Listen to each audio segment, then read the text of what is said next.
Hello, everyone. Welcome to Small Business Breakthroughs. We appreciate you guys joining us today. My name is Mike Bowers. I'm the Center Director for the Ohio Small Business Development Center at Columbus State Community College in Central Ohio.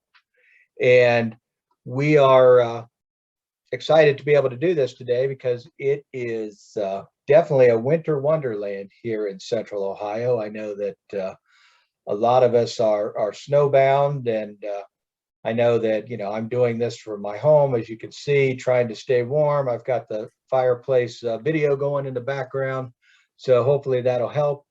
And I kind of look at this as kind of a throwback to maybe 2020, where, we're trying to do classes from the house and got, dogs coming in and shaky Wi-Fi and different things like that. But we are going to persevere because I think we've got a really good session for you today, and we didn't want you to miss it.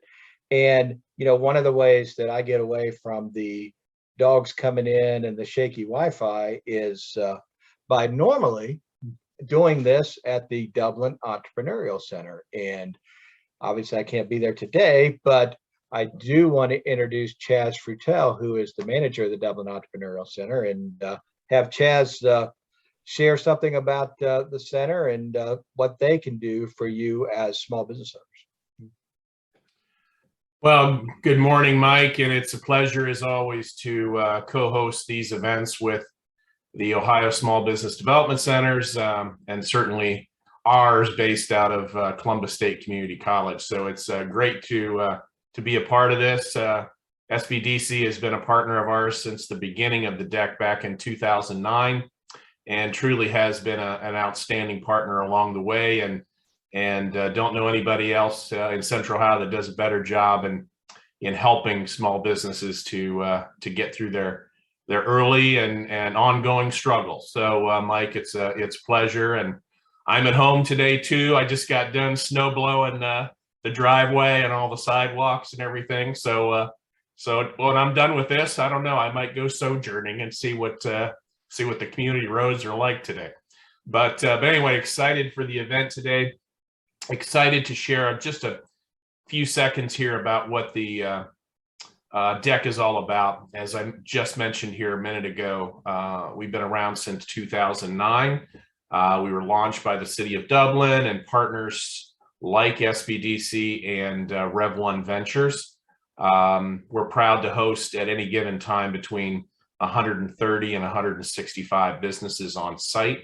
And we've had about 170 companies that have graduated over that period of time, over those 12 years, and over 90% of them are still in business, which we're very proud of them to make it through so many challenging times over the last 12 years. So anybody that might be interested in drop-in space or ongoing offices, that type of thing, please let us know. There was a study done about 5 years ago, and even though we're in a Class A building, nationally we were in the top 5 for least expensive facilities in the United States. So we're proud of not only what we have to offer, but that we do it at a very affordable price and a great community to be a part of. So Mike, thank you so much for the opportunity to share, and look forward to hearing the session today. Great. Thanks a lot, Chaz. Again, we appreciate the partnership with the Dublin Entrepreneurial Center, or the DEC. It is I think it's a great place that entrepreneurs and small business owners can kind of gather, network. And if you have a need for a space to kind of call your own, whatever that looks like, because as Chaz said, if you are working at home and you don't want to work at home, they have drop-in space, they have different things like that you can work out and really kind of take advantage of the services and the networking and the camaraderie that's involved at the deck. So I would encourage you to check that out. I'm sure that Chaz will put his contact information in the chat, and if you want to reach out to him, he's more than welcome or more than willing to chat with you. Speaking of the chat, I would encourage you, if you have questions as we go along today, put them in the chat. We will be responding to those questions as we go along. And if you think of a question after we're done, then feel free to email us, and we will endeavor to get you the response for that. So the Small Business Breakthrough Program, what we do here is that we basically have conversations. I have conversations with individuals that I feel that can make a difference in the lives of small business owners and entrepreneurs, and assist them with their business. And we have done, I believe, 5 of those so far, as we've been doing this. And you can find these Small Business Breakthrough, the past ones, and you'll be able to find this one probably next week at our YouTube channel, which if you search Ohio SBDC, all one word, that is us. And again, we are the Ohio Small Business Development Center at Columbus State Community College. And you'll be able to see all of the Small Business Breakthrough programs. We also have a number of other videos and playlists on there that I believe you'll be able to use, to support you in your business. And I also want to introduce Bruce Walters. So Bruce is a business advisor for us at the SBDC. Bruce does a lot of work with our early stage businesses, individuals that are going to calling and have questions and different things like that. And I thought it would be really cool today if Bruce and I just kind of had a chat about some of the questions that we hear from business owners, and maybe kind of jump in and provide some answers and some thoughts to that. And then, like I said, if you have an interest, if you have a question, either I'll follow up on these questions, or a question that we haven't got to, feel free to throw those in the chat, and we will endeavor to answer those. So, Bruce, I thought what we could do is we'll each kind of take some questions, and then if we want to comment on that or follow up or do something like that, that would be good. And thought I'd give you, since you're technically the guest today, even though Bruce is here all the time. You may not know he's here all the time on these sessions. Bruce is technically the guest, so I'll let you kind of go first. And we've talked about some things and stuff like that. What is a question that you're hearing that you'd like to kind of give some thought to here today? Well, first, thanks for having me. It's interesting being on the other side of the camera for a change. So, the most common question I hear, of course, is, I'm thinking about starting a business. So, what do I need to do? What do I need to think about? And it's an excellent question, but it's a long answer. It helps to understand that just because we know how to make widgets, for example, there's a lot more involved in actually operating a business that's offering widgets, and making that leap between being that service provider or that product provider to actually managing, running, planning business that delivers that service or product. There's a lot involved. The first is doing the research. And this is one that tends to be a bit tricky, because doing business research isn't something we're all so adept at. And it requires that we reach out to other sources for information, and we think beyond just the widget. I always recommend visiting the library to help there. They have a great team at the downtown branch to help you understand what is a target market, how do you identify your target market, who are your competitors, and this helps you then decide, how am I going to make my product or service better than, differentiate it from my competitors. I think that's my initial take on what we need to do. Mike, anything you want to add to that? No, I think you're right on. I think it's really important. And I think a lot of individuals that are starting businesses miss that kind of research component, really trying to get a good understanding of their market and their customers.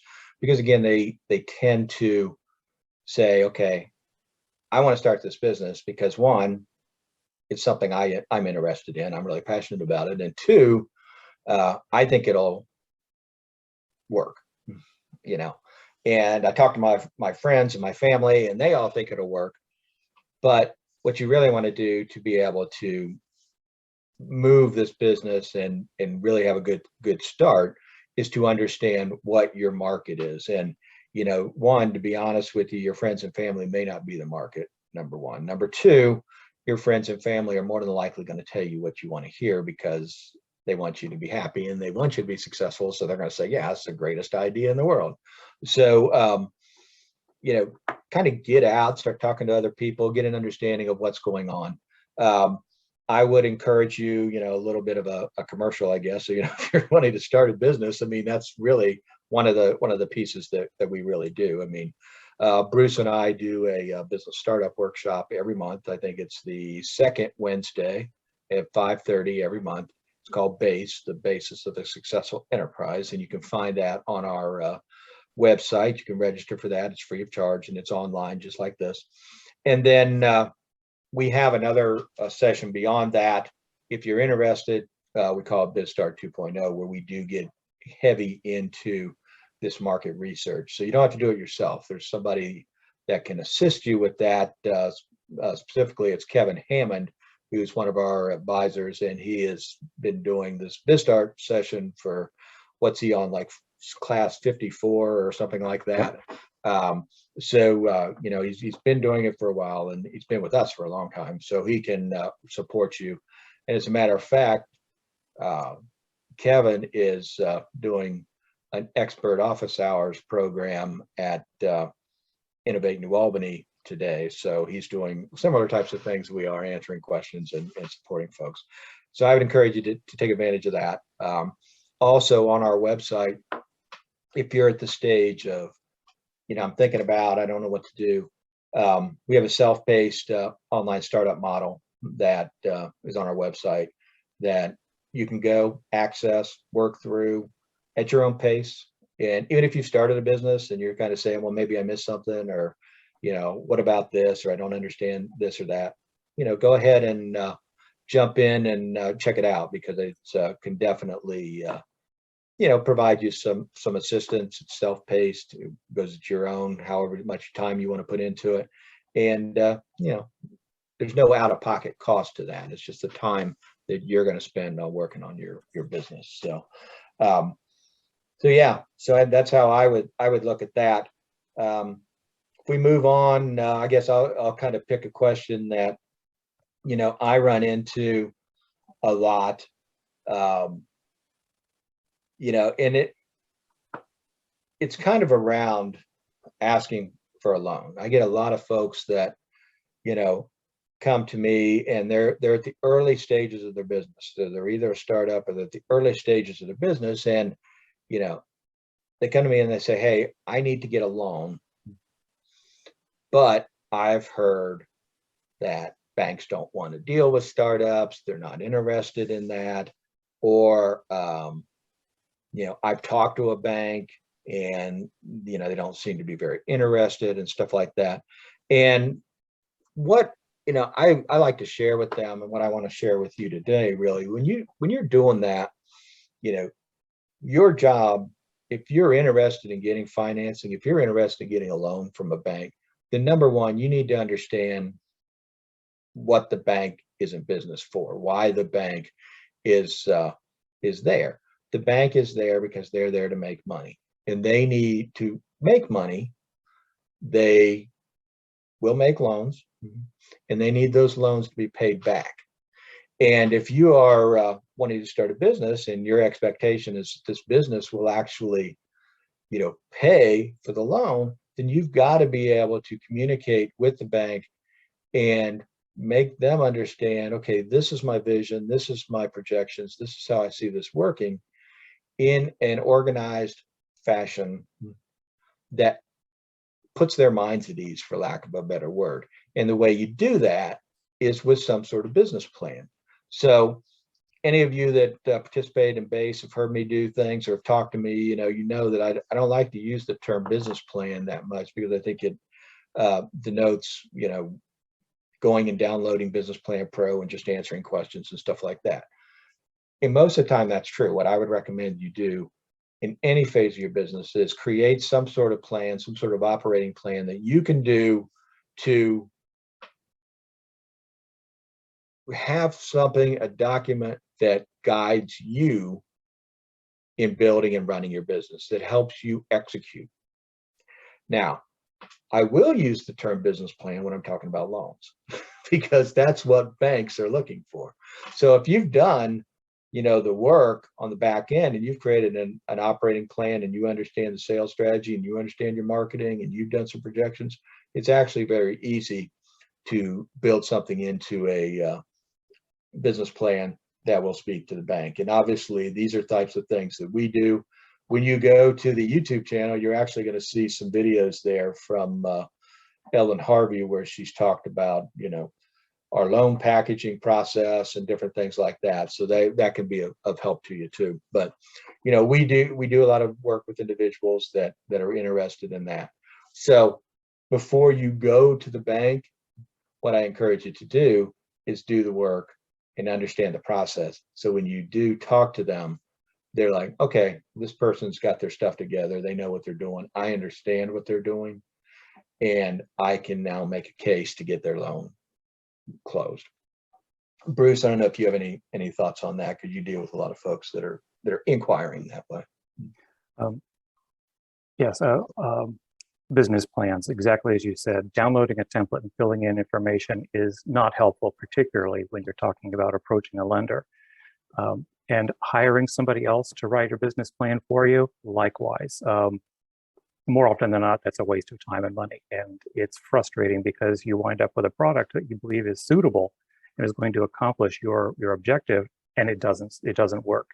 Because the person writing that business plan doesn't know your business, hasn't done your research, doesn't have your insight. So avoid that if possible. And as Mike said, start with that business model canvas, that lean plan, whatever tool you need to make sure your numbers are in place, you have data to back up your estimates, your projections, and then you expand on that in your business plan.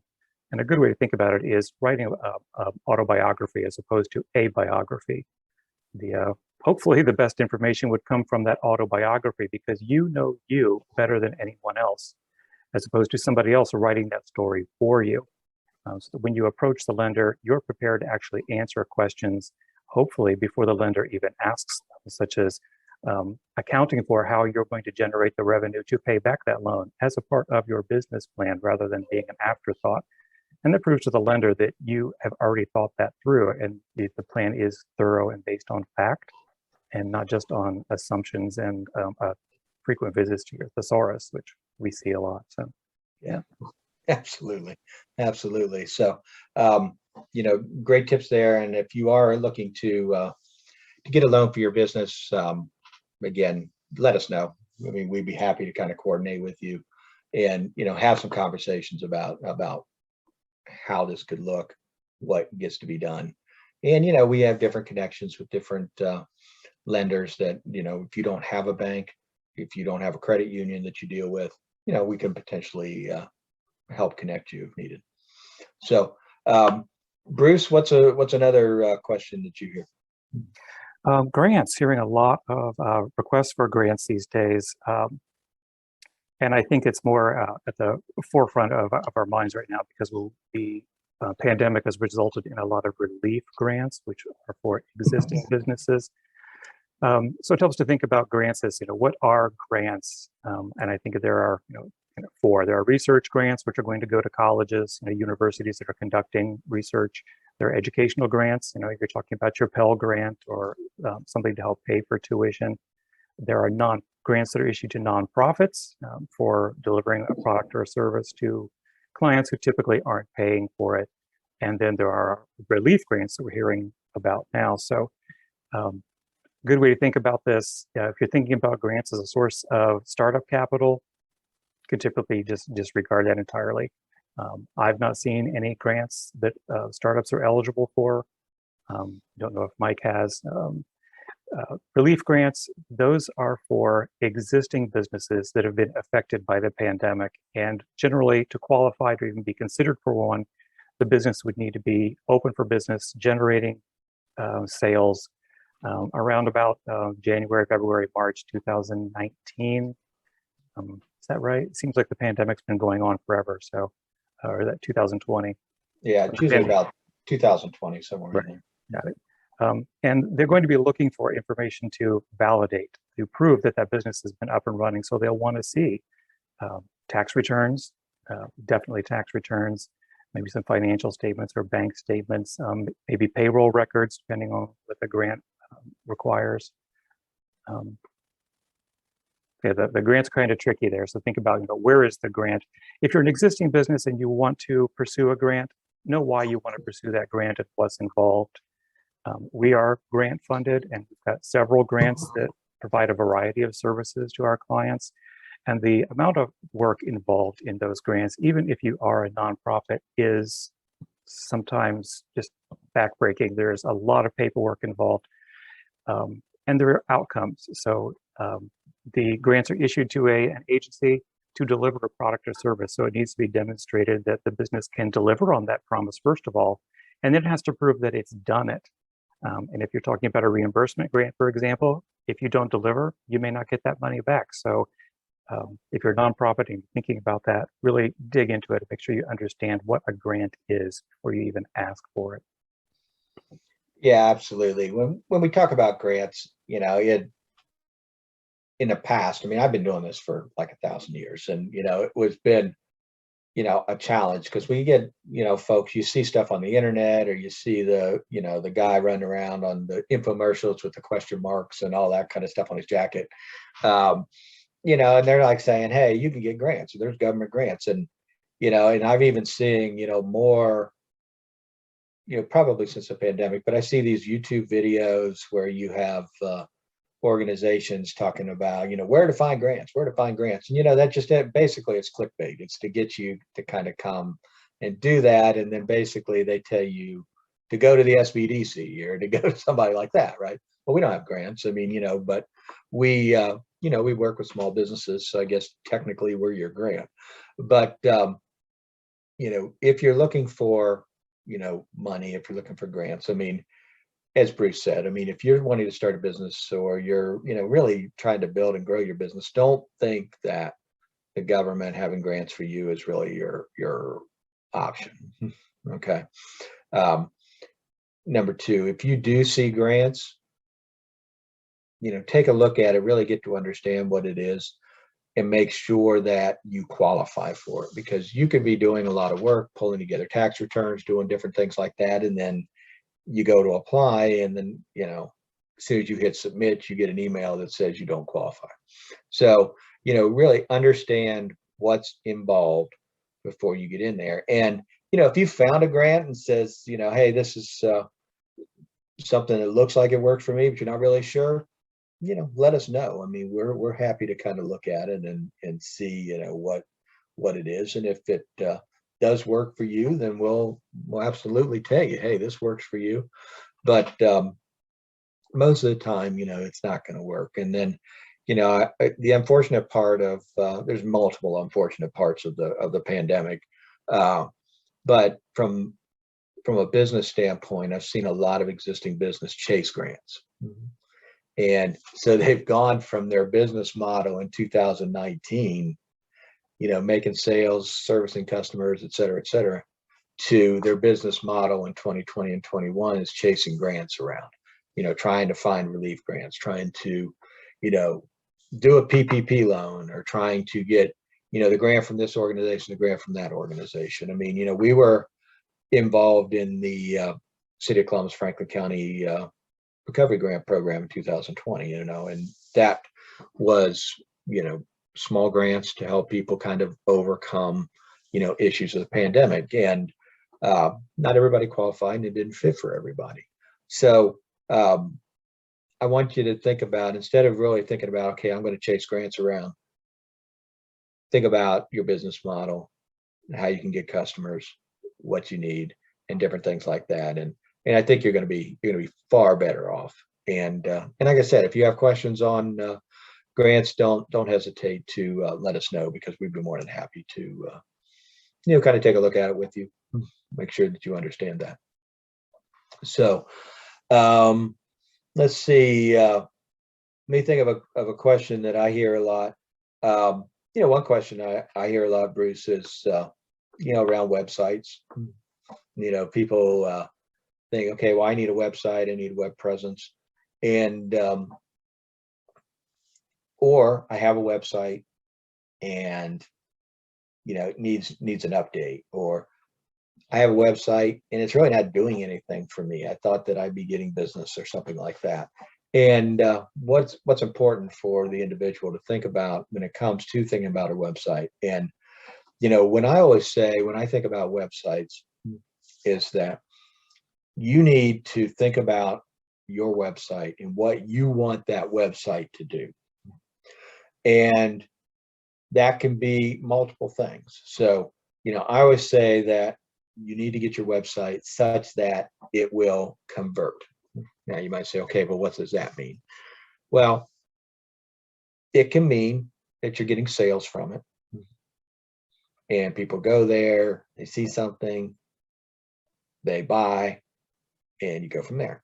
But that may not be the case. I mean, your idea of conversion may be something different. Maybe you want to have a situation where you want your website to get individuals to join the mailing list. And then you can spend more time cultivating the relationship, getting an understanding of what they're doing. Or, I had one individual that she had her website. She did a nice job on the website. But her goal was to have individuals call her to set appointments. And there were specific reasons behind that. And as I looked at the website, they had her phone number like real small up in the top corner, and it wasn't pronounced. So you think about this conversion concept. If I'm a customer, I go to the website. It's your job to have your website help me do and go where you feel I would get the most benefit. So in her case, if I went to the website and I wanted to book an appointment, I wouldn't know how to do it because, she wasn't taking emails. She didn't have a electronic booking system or anything like that. So what we said, okay, if you want them to call, what makes the most sense for you?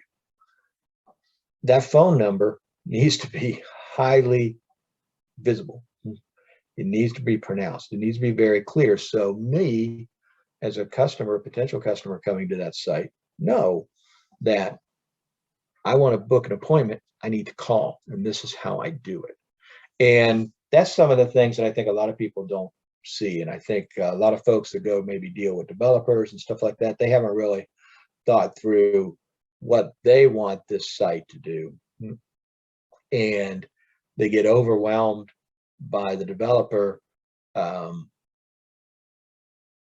talking about, looks and frames and colors and different things like that.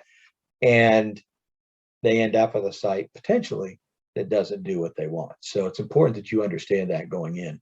I think, a couple months ago, we had Matt Adams from .di Creative on, and he talked about, websites and working with developers, et cetera. And that's in our YouTube channel on a previous episode. So if you're looking for websites, I would definitely encourage you to check that out. And, this happens all the time. I mean, I give you, from our perspective, we built a website. We had a developer build a website in 2015. It was a very good website. And in 2015, it was, at the cutting edge. 2021, 2022 now, it's not. So we had to go back to them and talk to them. And, we're getting an upgrade in our website now so that it looks fresher. You can feel comfortable going to it because it's, it looks like, hey, we know what we're doing and things of that nature. So look for that new site, hopefully in the next month or so.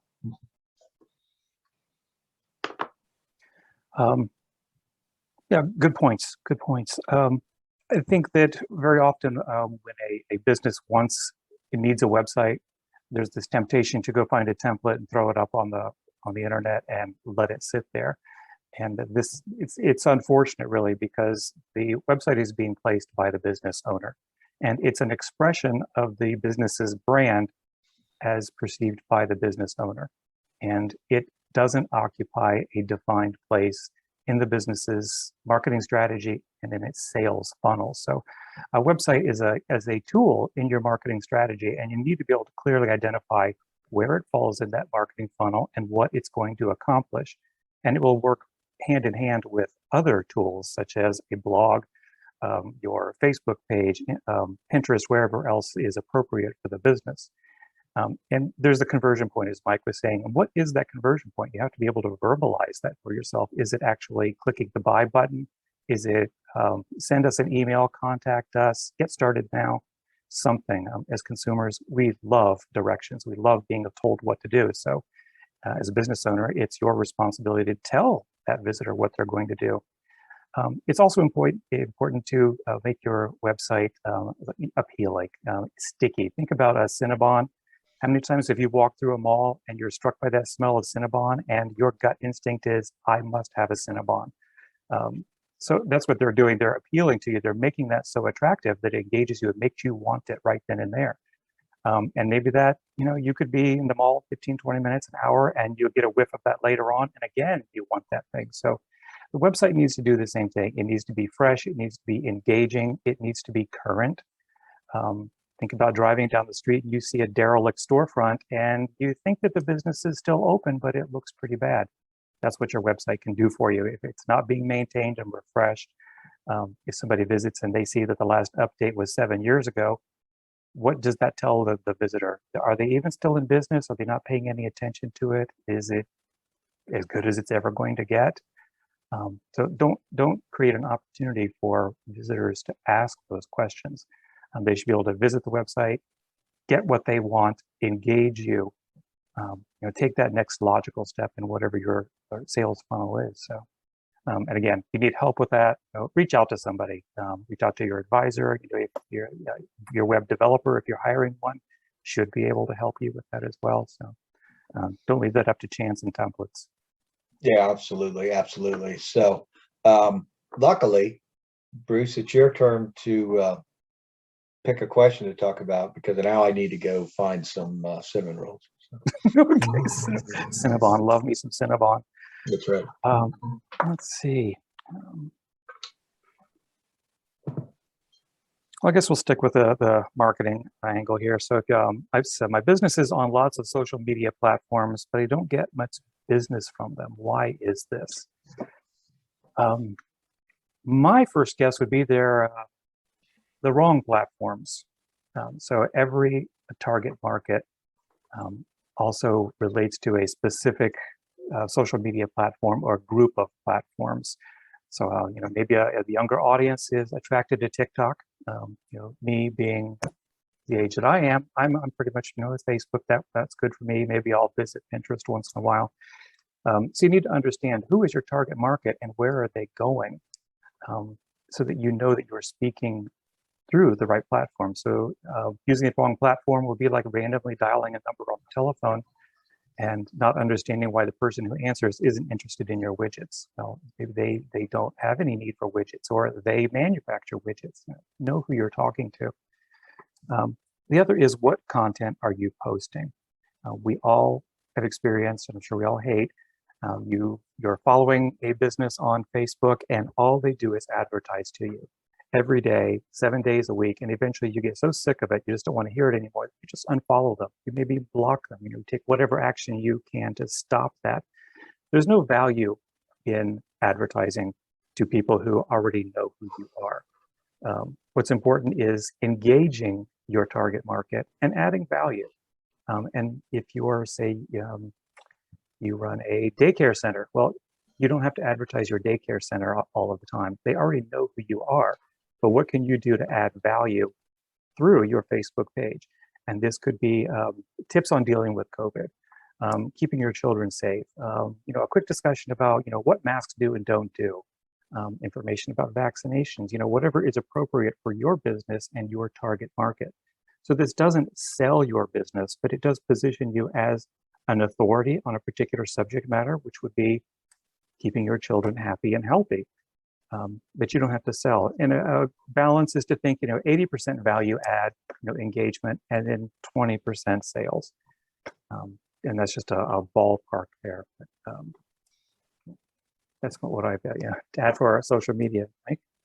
Yeah, I mean, I think you did a great job there. And when I think about social media sites, you got to kind of think about, okay, what's the expectation for social media, and are you being realistic about what you're trying to do? And this goes all the way back to this initial question of doing market research and understanding your customer and different things like that, because again, you want these social media channels to engage individuals that are interested in your business or in your demographic and different things of that nature. And you want to pull them back really to your website. So you want the social media to then somehow get them back to the website. And then you want the website to be able to convert, like we just talked about. So you really need to have a plan about how to do this. It's a lot more than throwing up a Facebook page and hoping people find it and kind of working from there. So again, we do training. We have social media strategy and development classes that we do, again, free of charge. They're kind of workshop oriented. We also have a marketing program which talks about a lot of this stuff. So I mean, really, this marketing and branding is the centerpiece of what you're trying to do going forward. So those are really important for you.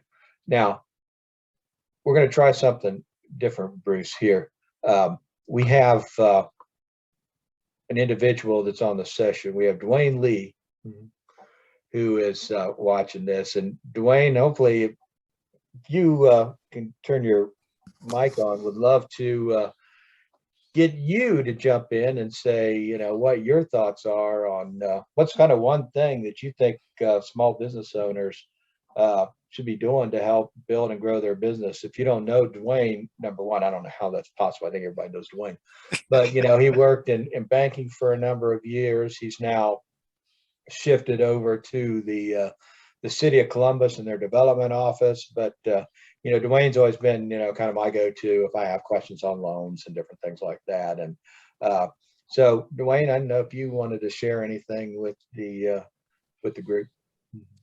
Well, it's first, I apologize for being late. I was just on a call with the local bank, and they were expressing how they're trying to grow and be part of this market that's going on right now in terms of small business, but then just learning what small business is and how to keep small businesses working.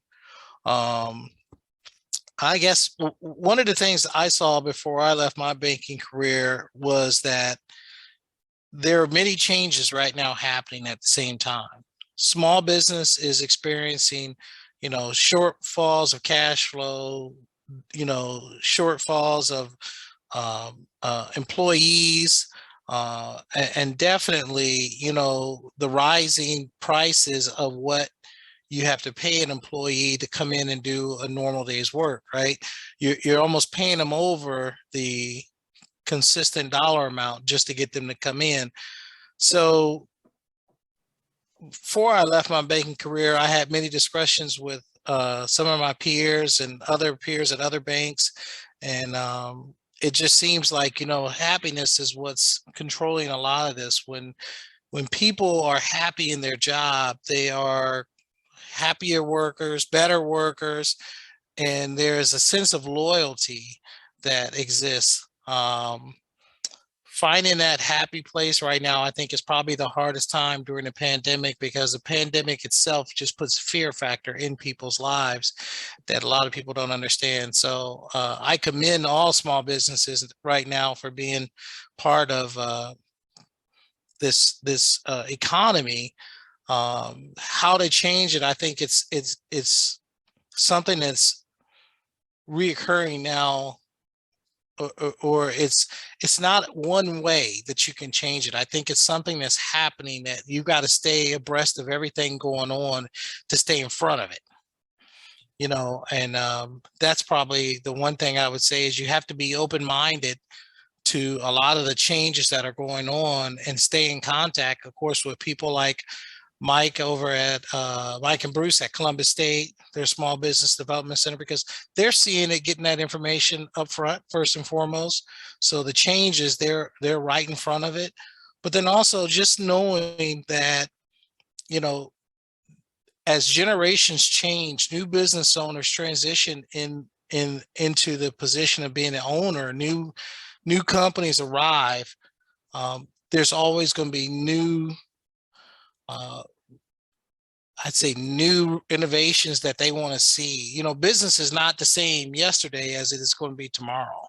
Business is changing rapidly. So I guess that's the only thing I would add, man. I'm sorry, but I got so many things on my mind right now from the other conversation.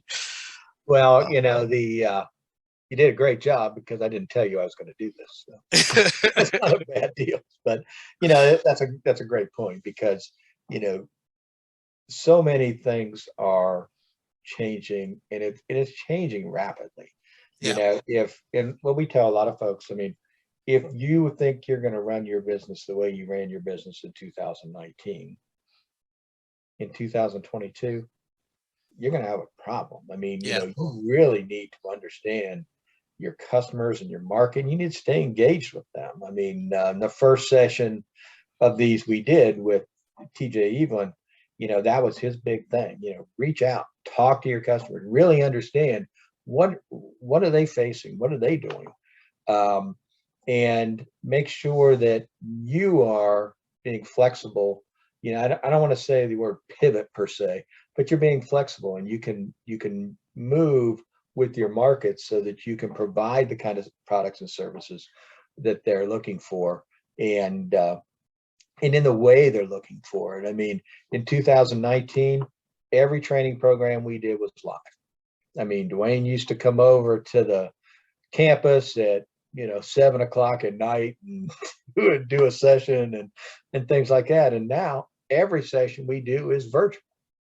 Now, obviously that'll change a little bit, but we're going to continue this virtual piece because I think people like it. Our numbers are still good and we're making a difference with a lot of business owners. So this is us kind of looking at our audience and saying, okay, what are they looking for and how do we serve that? And I think as a small business owner, you need to do that.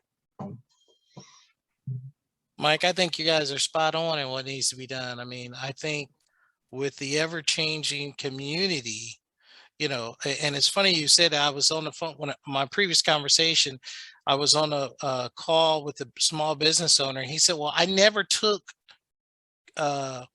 credit card or payments for anything through Zelle or PayPal. And he said, now I have more users that want Zelle, PayPal, Cash App. I don't know how to even, work these things myself, but you want me to accept them. I don't know, and I swear I told him, I said, the general business owner from a year ago has changed drastically to now because they've had to adapt. It's funny because it took him 5 minutes to get on the call with us. He didn't know how to log into get onto the system. So he had to go get his wife, but those are the things that are changing. So you're absolutely right. More and more, people are looking at, okay, I could spend that 20 minutes driving to your office, trying to find a parking space for 10 minutes, or we could just jump on a quick Zoom call. Yeah. This is a perfect example because if we were doing this session in 2019, we would not be having it today because of the weather.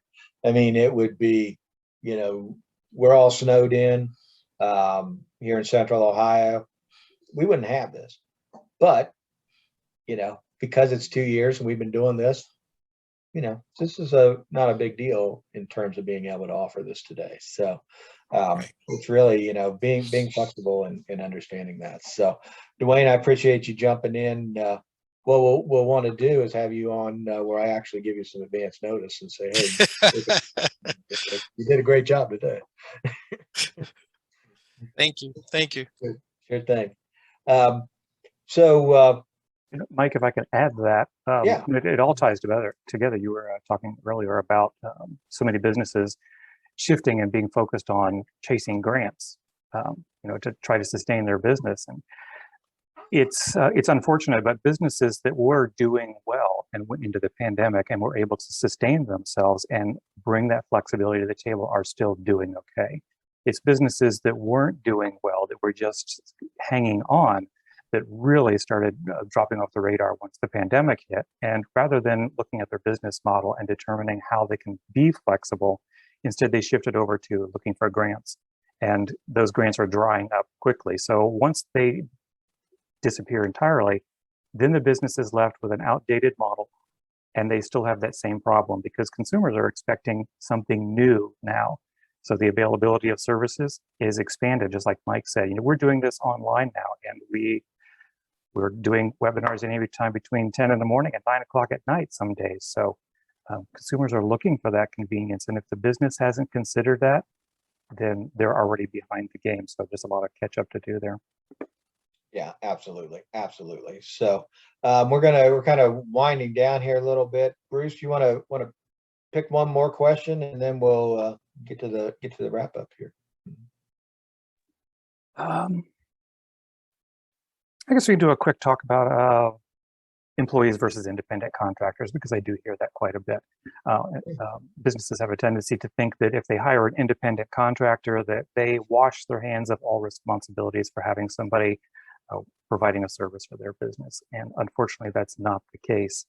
The one thing that it does do is it alters the way that person gets their income gets taxed. So rather than withholding payroll tax every week and issuing them a paycheck, as a business, you may issue them a single payment at the end of a contract or a pre-designated pay period. And at the end of the year, you issue them a 1099. It would appear that you're done. But there are additional reporting requirements. The employer must assemble all of those 1099s with a cover sheet and send those over to the IRS, which is pretty much what an employer does at the end of the year. They have to report those wages to the IRS for the employees. It doesn't absolve the business of liability for that employee, which is a real misconception. If that individual is providing services for your business, the likelihood is you're still liable for whatever injuries or damage result from those services. Same holds true for workers' comp coverage. You may think that if you have a 1099, you aren't responsible for carrying worker comp coverage. Not the case.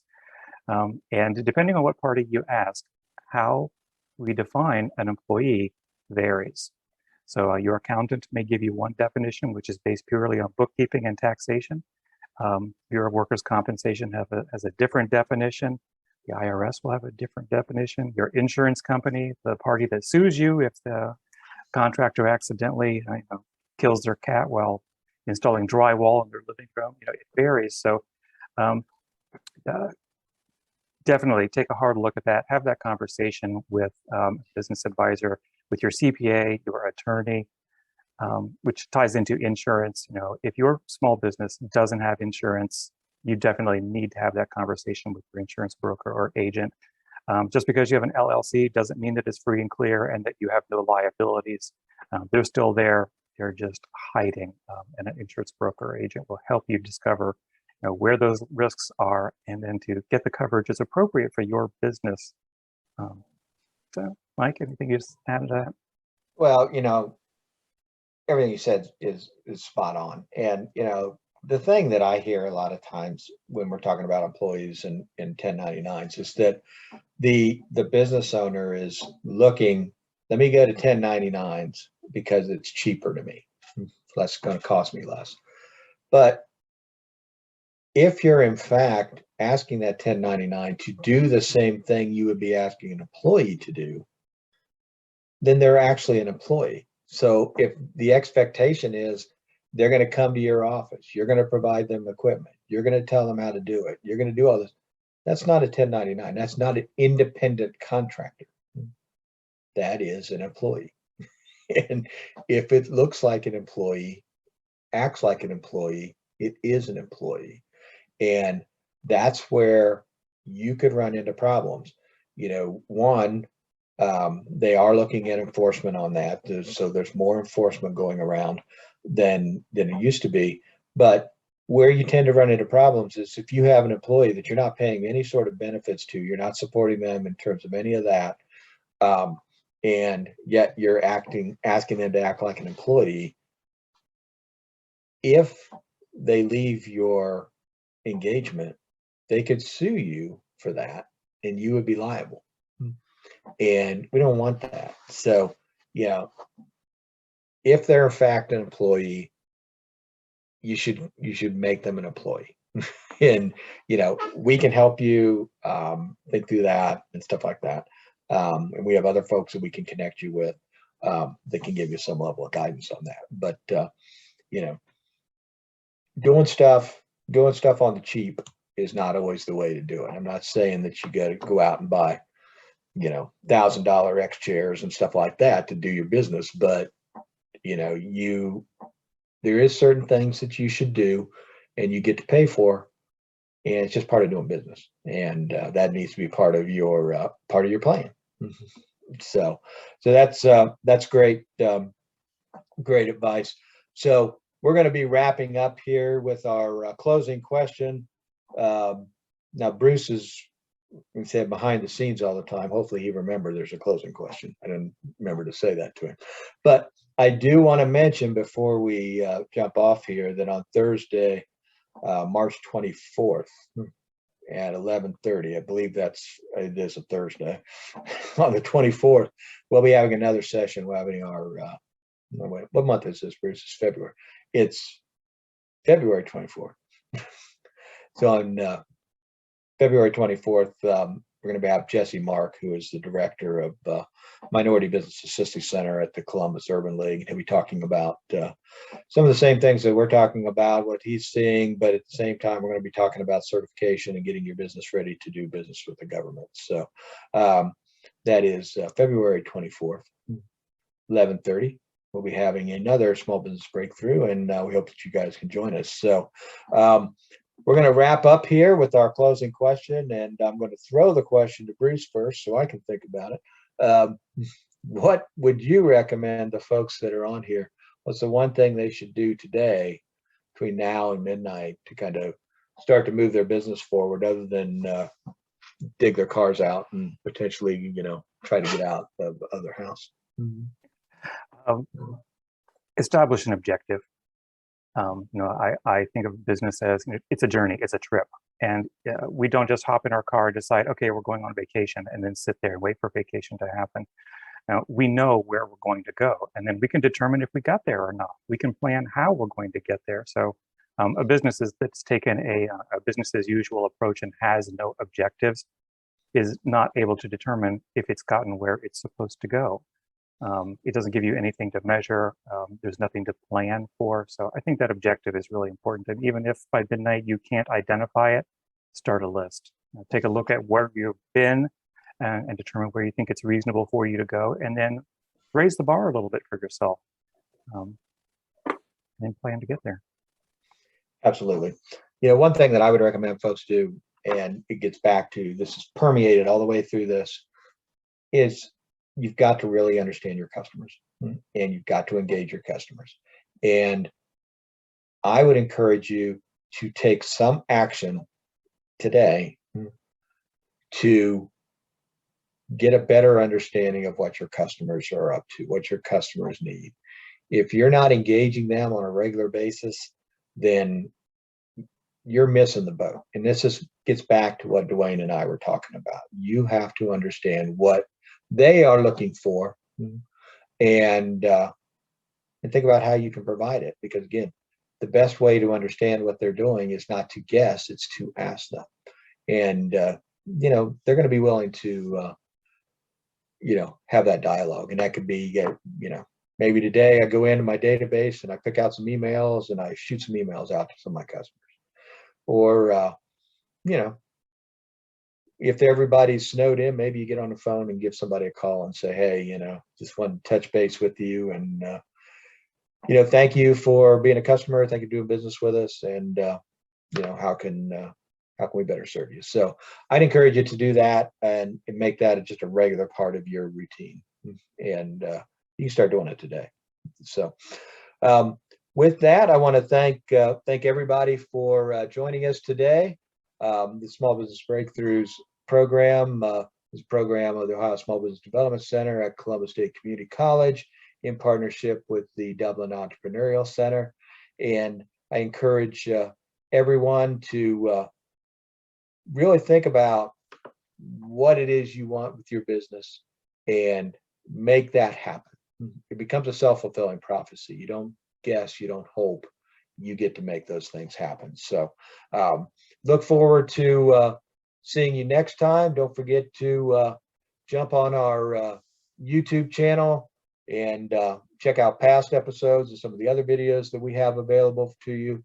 And want to wish everybody a great day, and I look forward to seeing you soon. Thanks a lot.